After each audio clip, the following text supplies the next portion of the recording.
მეტი პრობლემა რანაირად უნდა შემექნას და თან ისეთი უსამართლობის აპოთეოზია დღითიდღე ქვეყანაში ჩუმად და მშვიდად რანაირად უნდა იყო.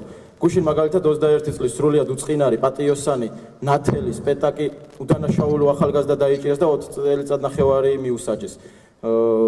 ან თქვენ მინდა კითხოთ ქალბატონო ნინო, როდესაც წლების შემდეგ შვილიშვილები კითხავენ, ქვეყნის ყოფნა არ ყოფნის ბედი რომ წყდებოდა, ხალხი თავისუფლებისთვის იბრძოდა და თავს წირავდა ამისთვის, შენს სად იყავი მაშინო, რას უპასუხებთ? ხელს უშლიდი ამაშიო და სამშობლოს მომავლისთვის და კეთილდღეობისთვის მებრძოლ ახალგაზრდებს ციხეში უშვებდიო?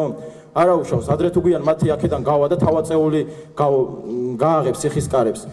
და აი თქვენ რომ გაგასამართლებენ და აუცილებლად გაგასამართლებენ გუშინდელი და არა მარტო გუშინდელი გადაწყვეტილებების გამო თქვენ არავინ დაგაფასებთ ასე თქვენთვის არავინ დაღვრის ცხენლებს თქვენთვის არავინ გააფსებს სასამართლოს ეზოებს და თქვენზე არავის აუჩუქდება გული და არ გეგონოთ რომ არ მოგეკითხებათ იმ უკანონობის გამო რასაც გადაწყვეტთან რაც გადაგიწყვეტიათ.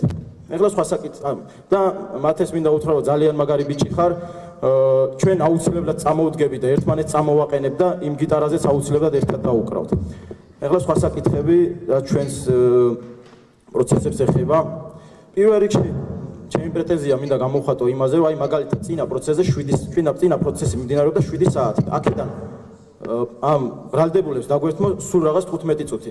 აი საერთოდ ვერ ხვდები ჩვენი პროცესია თუ სხვისია, ჩვენი ბედი წყდება და ჩვენ არ გვაძლევთ სიტყვებისთვის უფლებას. ამბობთ დრო გადისო. ვინც მართლა წელავს და გაყავს დრო, იმათ მიეცით შენიშვნა.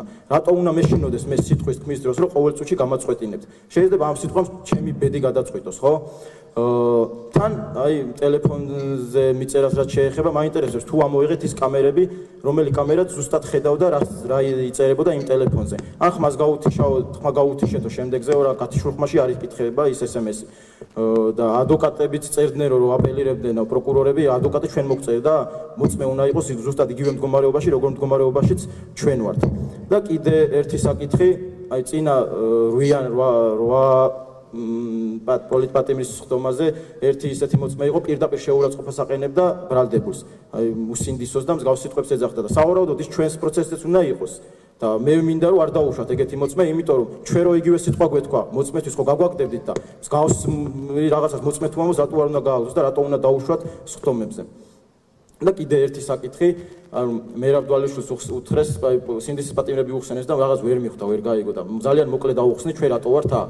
ჩვენ ვიყავ დაგვიჭირეს აქციაზე, ვაპროტესტებდით იმას, რომ ევროპულ მომავალს ვითხოვდით და კობახიძემ თქვა, რომ სანამ ოცნება იქნება ხელისუფლებაში, ჩვენ ევროპასთან კავშირი და მოლაპარაკება არ გვექნებაო. ჩვენ გვინდა რომ ჩვენი ქვეყნის მეგობარი იყოს ევროპა და ამერიკა, ის ამერიკა რომელიც ძალიან გიყვარს შენ და არ გვინდა რომ რუსეთისკენ მივდიოდეთ და აი ამის გამო გვართ აქ და ამის გამო გვიშიან 5, 6 და 7 წელს. და ბოლოს ვიტყოდი რომ სამწუხაროდ ჩვენს მხარეს მხოლოდ სიმართლეა. ბატონო ჯერ ამის დამატება ხსოვს თაცილებასთან დაკავშირებით. ეს და მეც